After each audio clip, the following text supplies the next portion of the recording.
Hey guys, what is up? AwesomeTheSauce here. Hope you guys are having a great day. And today we're going to be talking about a question that I got literally all day while I was streaming Novus yesterday. If y'all missed a Novus stream, it's uploaded. Y'all should check it out. But the question that I kept getting is, how do you use the new school pips? So I thought, not only would I make a full-on guide on how to use the school pips, it's going to go from the simplest way to use them all the way to complicated combos you can do. It's an in-depth guide for ARCHMASTEry, which is a new system in Wizard101. Without further ado, let's get right into it. The first thing that you should probably know is that this is not just a max level thing. Basically, the way these new school pips work, right? If you're level 50 or above, you actually have a shot at gaining these new school pips, and you can fill a gauge where you can gain them, and you can do more and more things as you level up, but it starts at level 50. Now, the first step is you open your deck, you go to the symbol right here, and it says deck ARCHMASTEry school set to whatever, right? Now, let's say that you're going into a battle already knowing that you need a specific type of school pip. The most prominent example right now are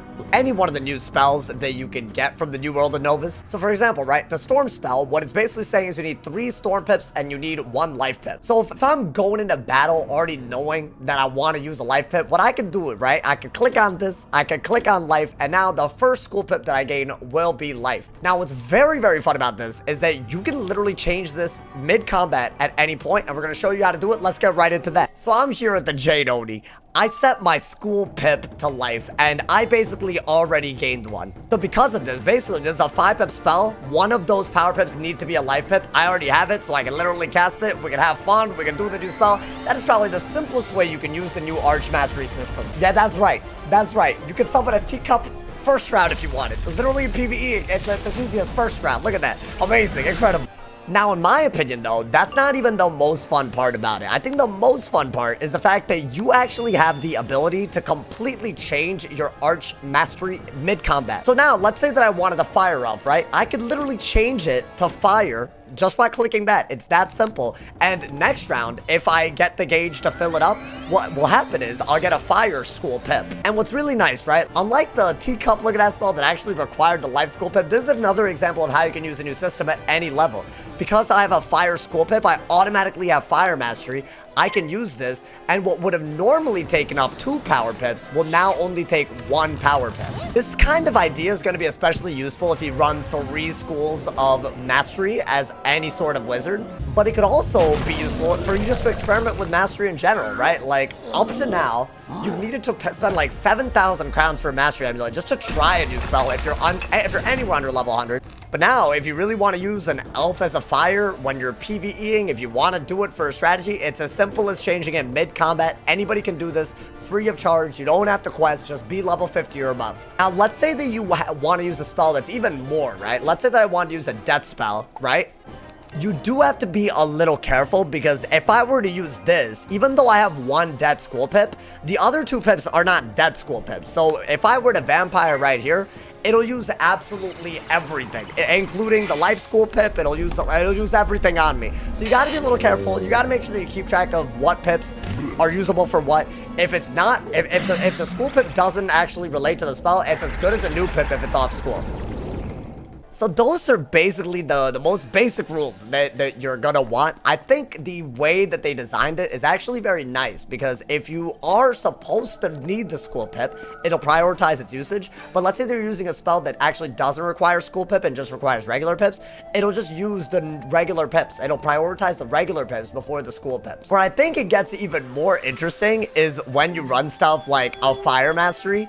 And the reason why this is so interesting to me is because if you're running a mastery amulet, no matter what school pip you get, it still will count under this mastery. Now, that sounds a little complicated, but basically, right, let's say that I had, like, I don't know, let's say that I had a regular power pip and a life school pip. I could still use this, and essentially just, I could still use it, right? It's still just like a regular power pip if you're not using that school pip. And that is because of my mastery. So if you have a mastery, your school pips will literally count as regular power pips for both your main school and your secondary school, and it'll also count as a power pip for the school that it is. Essentially, it'll be a power pip for 3 different schools if you have a mastery on, which makes it extremely hype when you're pulling off some cool combos. What's even wilder is, like, you know, there's some spells, in my opinion, that are really nice if you have a mastery, but you're not really going to run a whole mastery for them. I think those kind of spells, they're perfect for this. If you pack Threefold Fever, you can literally set your deck to like a debt school one, right? And if you don't need it, set it to something else, but you can literally pack these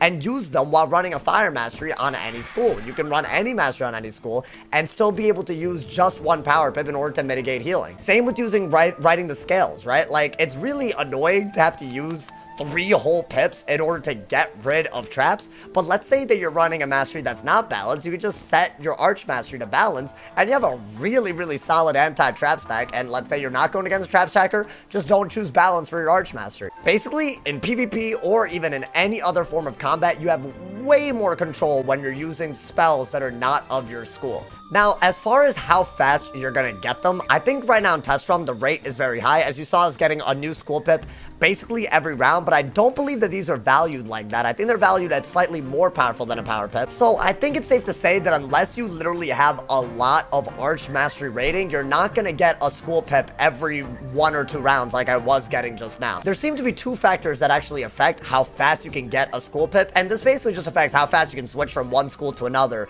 at a moment's notice. One of them is deck space. If you have a lot of cards in your deck, I think it means that you'll get a new school pip faster. So if you're really trying to play dynamically, it might make sense to run a big deck, discard heavily, and really go between the schools you need at any given moment. But the other way that you can get it is actually in the form of a stat. So I actually got this level 160 drop while I was questing through Novus. And yes, it's a tier jewel on a deck. It's really bad. You want a triangle jewel. It's just way better. But the new decks seem to give a ton of HP, a ton of block, a ton of crit, and then they add a whole new stat essentially for free. They have an Arch Mastery strat. That's what the stat basically looks like. So you have a base Arch Mastery rating, and you can basically make it go up by wearing gear that can be attached to your ring, your theme, and your deck, and even pet talents in order to make your ability to gain those school pips faster or slower as you need.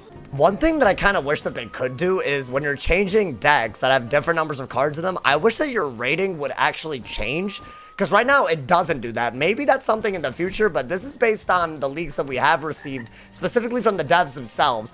And I do believe that the rating, even though the number itself doesn't change, the number of cards you pack will be a big factor in how quickly you can generate these new pips. All in all, y'all, this is like a really awesome feature for quite a few reasons. One, it genuinely does make the game much less pay to win, and there's something that a lot of people aren't even acknowledging about this. We're talking about mastery amulets, right? It used to require 7,500 crowns to even try to think about using a power pip outside of your school, or you had to farm a boss that you had to at least be level 100 for, which I'm talking about the Omen ones where you have to be like a level 100 to get mastery amulet, or you have to get insanely lucky farming Waterworks for an amulet, or you have to get like really lucky farming Tartarus for a mastery amulet. It used to be a gigantic grind or a lot of crowns, especially the lower the level you were, to actually use pips that weren't your main school. But now, more and more, there's going to be a lot of opportunities for you to use other schools, and I think that's a really cool thing that fixes a lot of problems that the game has had for a while. One of the problems that I was thinking about that just comes to mind, when you're a balance wizard and you're going against a balanced mob or a balanced boss, especially at like, you know, mid levels, they have a ton of resist. You barely have any tools to deal with them. You can't really even AoE them properly. But now it could be as simple as maybe getting a lot of fire accuracy, trying to run some good fire damage, setting your Arch Mastery to fire, and training Meteor Strike, and now a balance can do stuff that a balance has never been able to do in PvE before. And don't even get me started in PvP. The fact that you could pack so many different types of cards for so many different types of situations,